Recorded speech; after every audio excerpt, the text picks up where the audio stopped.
Thomas Liao, Liao Wenyi, and Joshua Liao, Liao Wenquei, they had this magazine. And so they're heralding, oh, this is going to be wonderful. We're going to be finally reunited with China. But they came in and they plundered and they treated Taiwanese people like second-class citizens. Fall of 1945 to February of 1947, Thomas and Joshua and all of these leaders and sort of elite in the country really became very disillusioned with what had happened. KMT soldiers came banging on the door, tearing up the apartment, ransacking the place, looking for any evidence of him, trying to find him, trying to arrest him, trying to kill him. Thomas and his brother, they decided being critical of the government is not enough. We need to start a revolution. We need to start a resistance movement. We need to start an opposition party and appeal to America, appeal to the United Nations, appeal to international leaders to say, hey, the KMT and the Republic of China should not be taking over Taiwan this way. We want a Taiwan run by the people. So 1956, he became president of the Republic of Formosa. The Taiwan History Podcast, Formosa Files, is made possible through the generous sponsorship of the Frank C. Chen Foundation. Formosa Files. You're listening to Formosa Files. I'm John Ross, and I'm speaking with Kim Liao. She's just written one of the best books I've ever read on Taiwan history. It's called Where Every Ghost Has a Name, a memoir of Taiwanese independence. In particular, it's a memoir of a forgotten man of Taiwan history, Thomas Liao. He's the president of Taiwan you've never heard about. And Kim was in a very special place to write this book because she's his granddaughter. Welcome, Kim. Hi, John. Thanks so much for having me. Kim, let's start at 1945. Let's paint a picture. The war has just ended, and Taiwanese are looking forward to reuniting with China. So Thomas had been educated in Japan, in China, in the US. He came from a wealthy landowning family in southwestern Taiwan called Shilaw. He was heir to this huge farming empire, and he and his brother Joshua really thought that they could be leaders in ushering Taiwan into its new sort of home in China, because Taiwan had been a colony of Japan for 50 years. The end of World War II, Japan surrenders, retrocession. So everyone was celebrating the nationalist KMT Republic of China taking over Taiwan. So he and his brother Joshua, Liao Wenquei, Thomas Liao, Liao Wenyi, and Joshua Liao, Liao Wenquei, they had this magazine that they were putting together called Qianfeng, which sort of loosely translates in English to Vanguard. And so as a political philosophy, culture, just really trying to get at the zeitgeist of what was going on. And so they're heralding, oh, this is going to be wonderful. We're going to be finally reunited with China. He had this sort of op-ed at the very beginning of the magazine. I can read you a little just to get sort of his enthusiasm. He says, "My dear 6 million compatriots, the final victory has been won. 6 million compatriots have been pulled from the mire in which we sank. Drawn from the maws back to life, we return to our motherland." So they were so excited to return to China. He expresses gratitude to Chiang Kai-shek and to the leaders and to the armies. And they really expected that China would say, oh, wow, look at Taiwan. Look how well things are going in Taiwan. Let's hold this province up as a model province and then modernize China in these similar ways. And these two brothers were amongst the quite small Taiwanese educated elite. The Japanese had been quite restrictive in terms of giving Taiwanese high positions. So it's quite remarkable. These two Liao brothers had doctoral degrees from the US. Yeah, absolutely. The family placed a really high value on education. Thomas Liao's father, Liao Chengpi, became a very, very wealthy landowner. I was doing some research. He started off, with sort of a modest farm and managed his money well and bought up a lot of land surrounding in that sort of north of Jiayi in Yunlin County. Yes.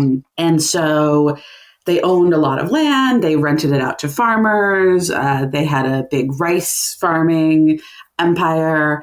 So with that sort of profits, they were a very wealthy family.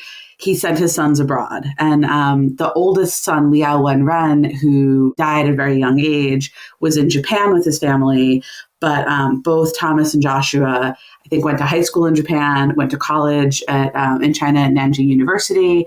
And then Joshua got his PhD in political philosophy at the University of Chicago in America. And Thomas actually got his PhD in chemical engineering. So amazing, yes. An unusual background, right, for a politician. And that's where he met my grandmother, Anna.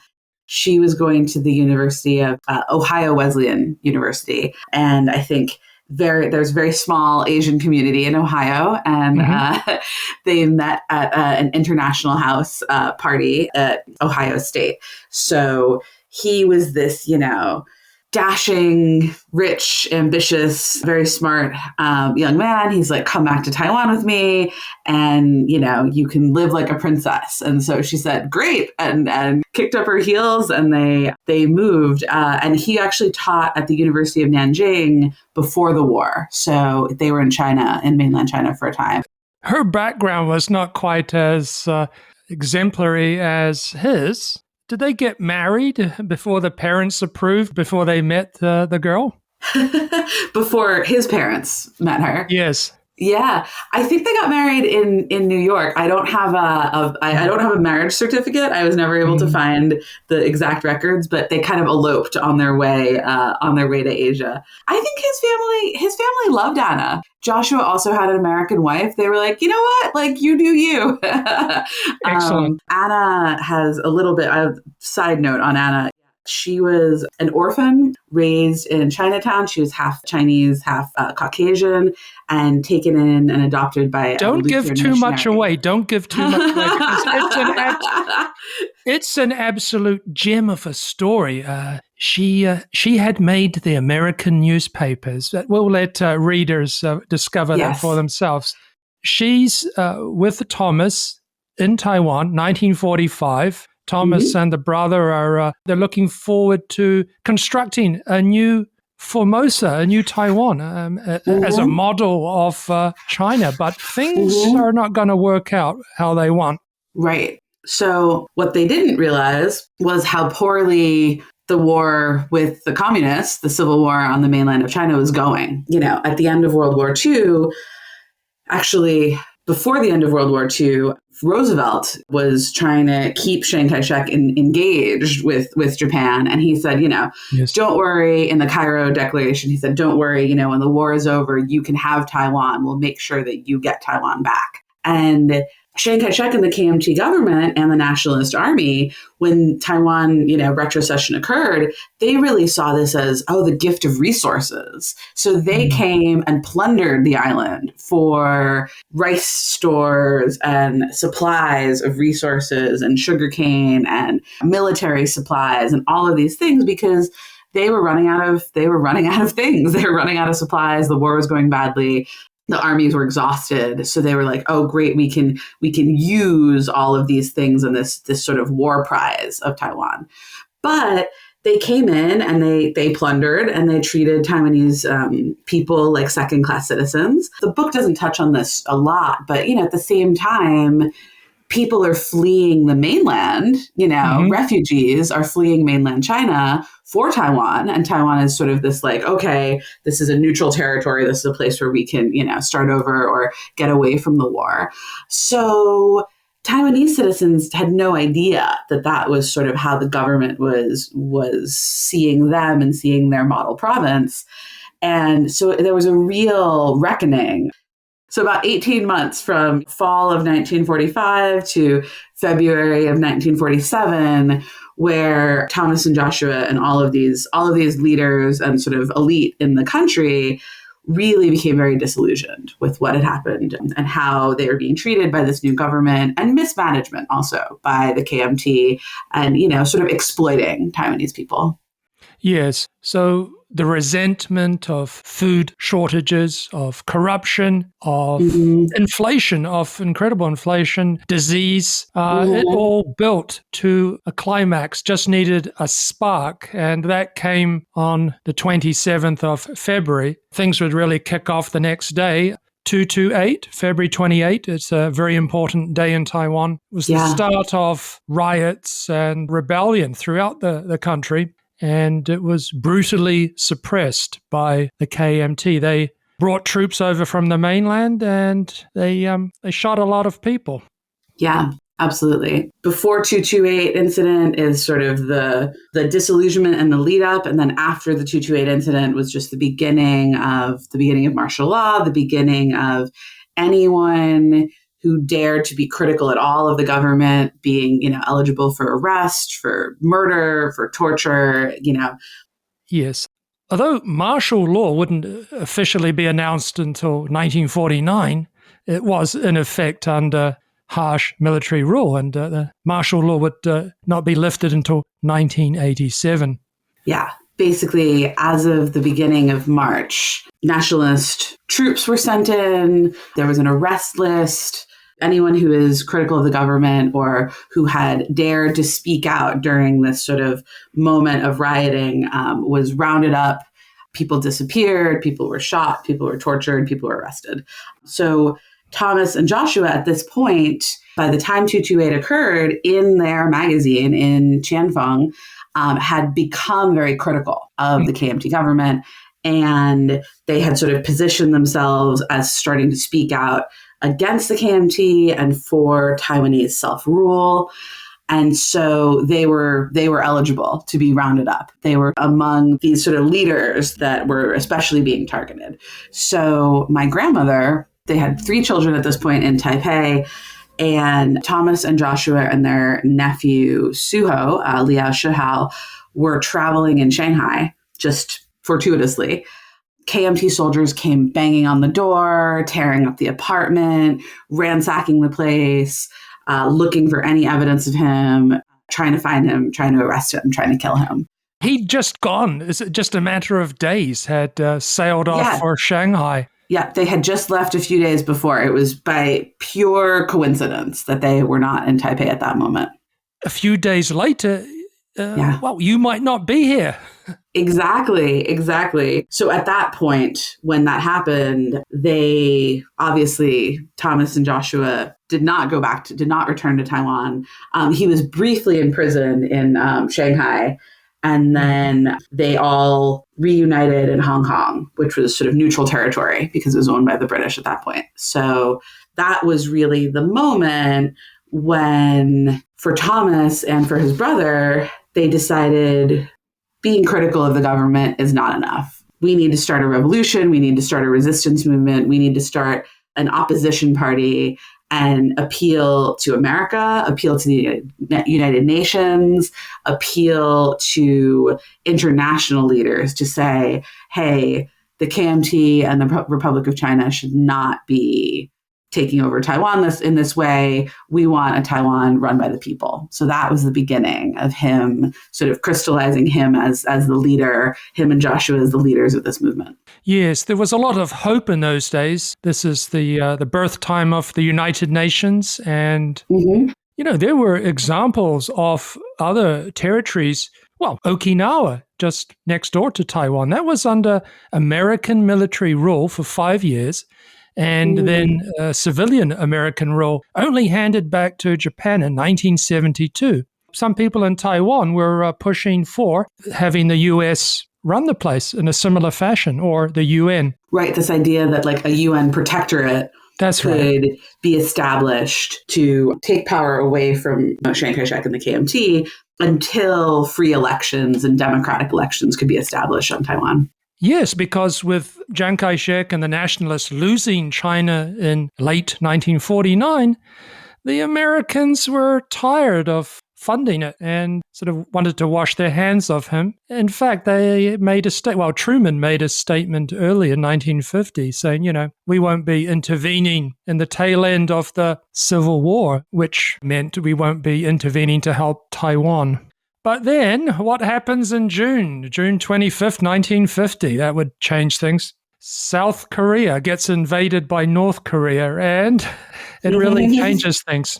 Yeah, it changes the whole calculus of the situation. There were meetings. In my book, I talk about this. There was a Vice Consul, George Kerr, who had really been someone who really advocated for Taiwanese independence, who had advocated for people like Thomas and Joshua and other Taiwanese who were like, we really need to be run by ourselves and stop supporting Chiang Kai-shek. So he made this case to some folks in the State Department and had saw a little bit, so a few glimmers of hope. People maybe considering letting, even just not supporting Chiang Kai-shek anymore, letting the KMT fall if there was going to be a revolution in Taiwan and not intervening. But then with the Korean War, because Truman and the U.S. were so afraid of communism spreading all over Asia, Truman has this statement that he prepares that says, at this point, the status quo in Taiwan stays. Mm-hmm. No one do anything different because Chiang Kai-shek is sort of our last vestige of hope against the communists. So we need to leave him be, leave everything in Formosa as it is while we fight in Korea. So that was the moment of when they decided we're not going to back pro-democratic independence leaders like Thomas or Joshua. We need to stabilize the region. And for better or worse, this guy is the guy who's stabilizing the region. Yes. So at the beginning of the Korean War, Thomas Liao is in Hong Kong. He's got an organization, I forget the name. League for the Re-Emancipation of Formosa. League for the Re-Emancipation of Formosa, that's right. So a group of like-minded people working towards a better future for Formosa. But he moved to Japan in November 1950. I guess it's a smart move. A lot of the Taiwanese people in the movement were much more familiar with the Japanese language. Of course, they'd grown up in Taiwan, learning Japanese and using it. Not so much English. Yeah, I mean, Japan seemed like a really good spot for them to kind of consolidate the movement and build up support. Everyone in Thomas's generation had gone to school. Their first official formal language that wasn't, Taiwanese dialect had been Japanese. They all read and wrote and spoke Japanese. Also, Japan was close by to Taiwan, yes. But not Taiwan. For a while, I think they felt that it was a friendly place, because the Americans had so much intervention in Japan that it was a place where they could build support without fearing for Chiang Kai-shek. Okay, so he moves to Japan in 1950. At this time, Japan is under American administration. Right. Well, Allied administration, but basically American. And General MacArthur is playing emperor, we might say. Yeah, finessing the transitions. Yeah, exactly. Yes, transitioning from imperial rule to democracy. It's not a very pleasant arrival in Japan, is it, for Thomas? Well, he started off making a lot of speeches and a lot of grandstanding and doing a lot of very public rallying for the cause. But then he was arrested through a backroom deal where Chiang Kai-shek and his henchmen had worked out something with MacArthur or with whoever was dealing with the police. So Thomas was arrested, thrown into Sugamo prison. And for a while, it looked like he was going to get extradited back to Taiwan, which would have meant certain death. So that was a very tense moment for the whole family. My grandmother and now 4 kids. My dad was the 4th, born in Hong Kong in 1949. She's in Hong Kong. She's waiting to see what's going to happen. Thomas is in prison. No one can get him out. All of the family funds have been frozen. So he was very much in a difficult spot.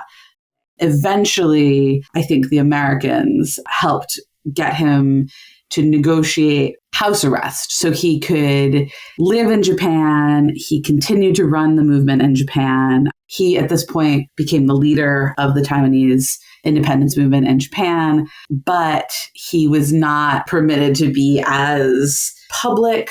He was not able to do as much sort of big rallying with his speeches. He then turned to writing, and he wound up writing this book called Formosanism, which was really an expansion of Joshua's political treatise, Formosa Speaks, really laying out the case. Just to remind people, Joshua was his older brother, very influential for Thomas. He had mysteriously died a few years earlier. Joshua died suddenly in 1952, and I have never been able to find out exactly his cause of death. The Liao brothers, a lot of them suffered from heart issues. Their eldest brother had died very young of either a heart attack or stroke, some sort of cardiovascular problem. It's entirely possible that that is what did in Joshua as well, but he was very young, in his 40s. So he suddenly died in 1952, and Thomas had to take the torch and run with it. He was the last one standing to fulfill these ideas. And really, he had gotten a lot of his ideas about politics from Joshua. I think he really had intended, when he did his degree in chemical engineering, to be an engineer. And it was really through working with his brother and through seeing what they saw as the real injustice of the KMT government ruling Taiwan in this very colonial fashion that made him believe in the democracy and believe that self-rule was really important and these ideals. So he really took on these ideas that his brother had and then expanded on them. So then in 1956, his book Formosanism was published, which really became a treatise on why Taiwan is not part of China. Taiwan has its own hybrid ethnicity, the history, the identity of the people, and really laying out why it needed to be a separate place than China. So this was important because down the road, independence leaders later in subsequent generations would look back on Formosanism as a really important text that sort of grounded them in why they were doing this. So that's 1956. That's the same year he became president of the Republic of Formosa. Yes. So he and the independence movement in Japan decided that they would incorporate and form a republic, would form an opposition government. And what did this look like? This looked like a very small rebel group in Japan trying to gain international support, trying to gain American support, military support, UN support, to depose Chiang Kai-shek and the nationalists. They had a flag, they had their treaties of their ideals, and ultimately, you could say, is it a real government? Is it a republic if it's not acknowledged by others? But it really shook up the KMT. It really shook up the KMT, and General Chiang Kai-shek got very, very upset. And you know what? They couldn't poke too much fun at some shadow government because they had their own fantasy government in Taiwan. You know, all these people representing territory they no longer held. Exactly. This idea that Chiang Kai-shek was the leader of free China, even though he was only presiding over this tiny, tiny portion of it. Yeah. So your grandfather, Thomas Liao, is president of this Republic of Formosa. He's in a small town about an hour southwest of Tokyo. Of course, nobody wants to be under house arrest, but as a writer, it doesn't really sound too bad. Light house arrest in Japan. His wife is doing the hard yards with the kids by herself and not knowing what's going to happen because her husband's probably going to get killed. You'd put your money on that at the time. Well, so in 1951, Thomas arranged for the terms of his house arrest and said, come join me in Japan. And Anna said, well, with what money? And also where? We have 4 kids. Where am I going? You know, you're living on charity, you're living on borrowed time, borrowed spaces, borrowed clothes, everything. She's like, there's no future for us here. So she was an American citizen and decided at that point to cut ties, take the kids to America, and never speak to her husband again. So by the time Thomas Liao was running the Provisional Republic of Formosa, his wife Anna and the 4 kids had safely moved to New York City and were able to get their feet under them through the help of this missionary and the church community in New York. But they were no longer part of the picture there. A difficult decision, but the right one, I feel. It was the right one for Anna, definitely. My mom told me this once. I'm not sure if this made it into the book. She felt like they each felt like they had been abandoned by the other. Yeah. You know, Thomas felt like he'd been abandoned by Anna, and Anna felt like she'd been abandoned by Thomas. Yes, understandable. Thomas would have a difficult decision, his own difficult decision to make the following decade. In 1965, the KMT government really upped the pressure. They wanted Thomas Liao to give up his dreams of Formosan independence and come back to Taiwan, which he did in May 1965. He made an official statement renouncing his Taiwanese independence activities and saying that he was surrendering because the communism was the main threat to Taiwan, and he would help in the fight. But of course, there was more to Liao's decision than this. Right. Well, I think for Chiang Kai-shek, as long as he was out there, as long as Liao Wenyi was out there promoting these ideals of independence, promoting these ideals of democracy with an alternative flag, with an alternative idea of a different government, a different republic, he represented a threat. So the equivalent of the Taiwanese equivalent of the CIA, and then his Taiwanese equivalent of the FBI, or there was the police, the domestic police, and then the international army police. He had all of them attempt to infiltrate the movement with spies, to try to pay off his supporters, to turn on him, to try to get people to defect and come home. They arrested family members in Taiwan, trying to get leaders in Japan to come back. So they really launched a very long and very persistent campaign to erode his support in the hopes of getting him to eventually surrender. Yes, I've jotted down a few words here, a few notes. 91-year-old mother, blind, recording. Can you explain that? So this was in their final attempt to get him to abandon his movement. They had his 91-year-old blind mother in Shila tape record on a cassette tape a plea to her son to come home, to give up, to be the prodigal son, return home, be filial, come see your mother one more time before she passes away. While his movement obviously was not ultimately successful because Taiwan did not become a democracy in 1965, it really was a precursor to the independence movement in the 1970s and 80s that then did lead to the end of martial law. So freedom fighters who I met in Taiwan who fought for democracy and fought for the end of martial law really attributed to him a debt of gratitude for getting those ideas going earlier before they finally took root.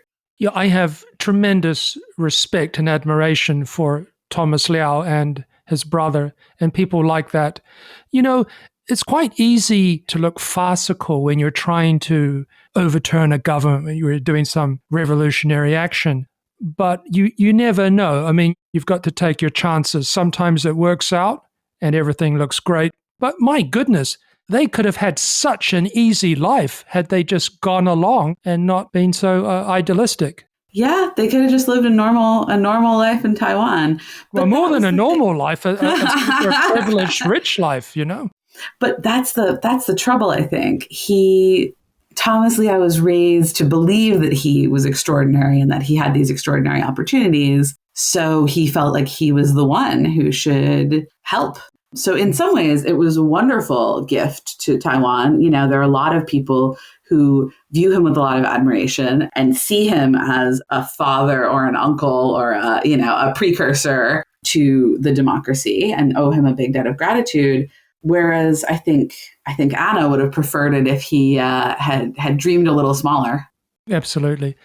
So I just want to say once again, this is one of the best books I've read on Taiwan. It's It's lovely. It's a beautiful story about Taiwanese independence, this family, these figures in particular, and also your journey of discovery, sort of procedural detective work and uncovering lots of nuggets along the way. It's wonderful. Thank you for all the years you've put into it. Well, thank you so much for having me, John. It's great to talk about all of this, and I would love to share the story of Thomas Liao as far as I can. We appreciate the focus on him in this episode.